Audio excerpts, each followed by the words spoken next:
Hi guys, welcome to my short tutorial video.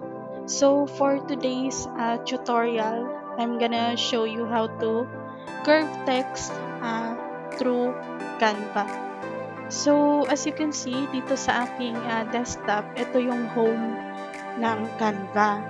So naka-sign in na rin ako. What we're gonna do first is punta lang tayo dito sa mga features kung ano yung gusto nyong gawin.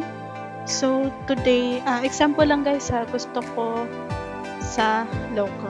Ayan, create lang natin. Ito yung mga sample ng logo. As you can see, karamihan sa mga logo, yung mga naandito, mga naka-curve yung text nila.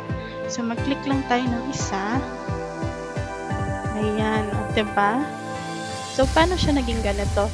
Sa Canva, pwede nyo itong gawin yung curve na text, naka-Freeman or Pro yung gamit nyo. So, ang gagawin lang natin, click lang natin yung sentence. Nakalagay dito is local beauty. So, click natin. And then, effects. Sa bandang taas, click natin yung effects. And then, kung makikita nyo, meron dito yung mga font. So, sa bandang baba, sa shape, ito yung curve. Ayan, diba? Meron siyang none. So, magiging ganyan siya. And then, pag curve naman, ayan. So, ganyan lang siya kadali.